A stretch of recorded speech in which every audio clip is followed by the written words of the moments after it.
আসসালামু আলাইকুম প্রিয় শিক্ষার্থীরা, সকলে কেমন আছো? আশা করি ভালো আছো। আজকে আমরা কথা বলছিলাম 2024-এর এইচএসসি পরীক্ষার্থীরা সকল বিষয়ে সাবজেক্ট ম্যাপিং চাচ্ছে সে প্রসঙ্গে। এক্ষেত্রে আমি কিছু প্রশ্ন তোমাদেরকে করছি। তুমি কি চাও সকল বিষয়ে সাবজেক্ট ম্যাপিং হোক, নাকি যে কয়টা বিষয় এক্সাম হয়নি সে বিষয়ে সাবজেক্ট ম্যাপিং হোক এসএসসি থেকে? সেটা অবশ্যই কমেন্টের মাধ্যমে জানাতে ভুলবা না।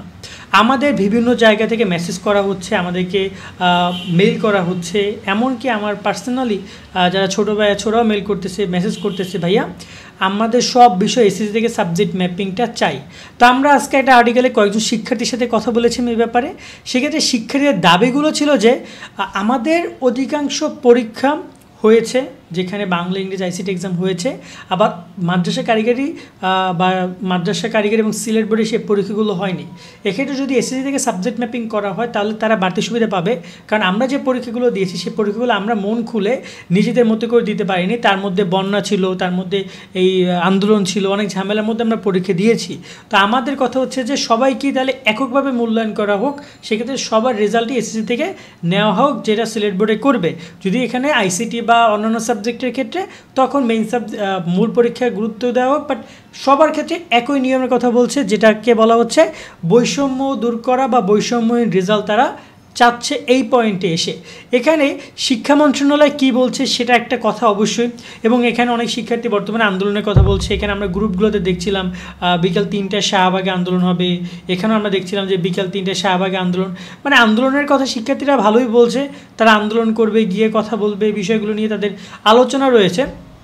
এখন এই পয়েন্টে এসে আবার যে সকল শিক্ষার্থীরা কিনা পরীক্ষা দিয়েছে অনেক ভালো, তাদের আবার একটা কথা রয়েছে।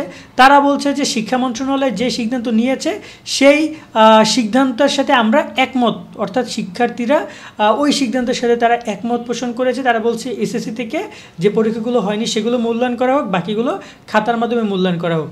এখন এই জায়গায় দুইটা পয়েন্ট অনেক ইম্পর্টেন্ট। একটা হচ্ছে যে যাদের পরীক্ষা খারাপ হয়েছে তাদের স্বাভাবিকভাবেই তাদের খারাপ হওয়ার পিছনে কিছু যুক্তি আছে, সেই যুক্তির পরিপ্রেক্ষিতে তারা বলছে যে এইচএসসি এক্সামটা পরীক্ষা সম্পূর্ণটা বাতিল করে এসএসসি থেকে নেওয়া হোক, মানে সব বিষয় সাবজেক্ট ম্যাপিংয়ের কথাটা তারা বলছে। আবার যারা কিনা দেখা যায় যে অনেক ভালো এক্সাম দিয়েছে, তারা প্রায় 1-1.5 বছর কষ্ট করেছে, প্রাইভেট পড়েছে, হাজার হাজার লাখ লাখ টাকা খরচ করেছে, এক্ষেত্রে তারা বলছে কিছুটা মূল্যায়ন বর্তমান পরীক্ষা থেকে হোক, যেহেতু আমরা এক্সাম ভালো দিয়েছি। দুইজনের যুক্তি দুই জায়গা থেকে সঠিক মনে হতে পারে। এখন এই জায়গায় শিক্ষা মন্ত্রণালয় কী বলছে সেটা ইম্পর্টেন্ট।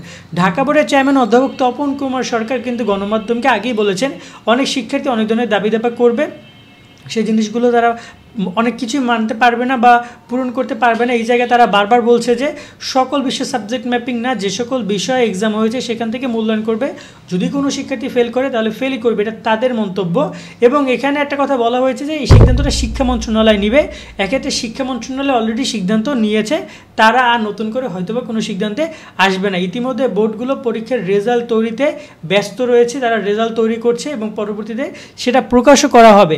সেই জায়গায় বৈষম্যহীন ফলাফল খুবই ভালো কথা তোমাদের জায়গা থেকে, তোমরা চাইতেই পারো। আবার যারা হচ্ছে কি এটার মানে বিপক্ষে আছো, তোমরা তোমাদের জায়গা থেকে ডিফাইন করতে পারো, বিষয় নিয়ে কথা বলতে পারো। সেক্ষেত্রে এটা একদম উন্মুক্ত মঞ্চ, আমাদের কমেন্টে জানিও কার কী মতামত। বাট আপাতত যতটুকু আমাদের কাছে মনে হয় শিক্ষা মন্ত্রণালয় তাদের সিদ্ধান্ত থেকে পরিবর্তন মনে হয় না, যে তারা যতটুকু মনে হয় না যে তারা এই ব্যাপারে কোনো আগ্রহ দেখাচ্ছে। যদি আগ্রহ না থাকে, আমার মনে হয় কি বাস্তবতা একটু বুঝতে শিখো, এক্ষেত্রে হয়তো বা আমার পক্ষে বা বিপক্ষে অনেকে যেতে পারো। বাট সত্যটা হচ্ছে যেহেতু তারা মূল্যায়ন করছে তোমাদের বর্তমান পরীক্ষা এবং এসএসসি থেকে, সেক্ষেত্রে কিছুটা অংশ তোমরা বর্তমান পরীক্ষা থেকে রাখো, এতে করে তোমাদেরকে সবাই গ্রহণযোগ্যতা আরও বাড়বে। কারণ যদি সব সাবজেক্টই সাবজেক্ট ম্যাপিং হয় তখন কিন্তু সেটা অটোপাসের দিকেই যাবে। কারণ এত কষ্ট করে শিক্ষার্থীর এক্সাম দিয়েছে, সেটা যদি মূল্যায়ন না করে কোনোভাবেই, তখন কিন্তু জিনিসটা খুবই বাজে দেখাতে পারে আমার মনে হয়।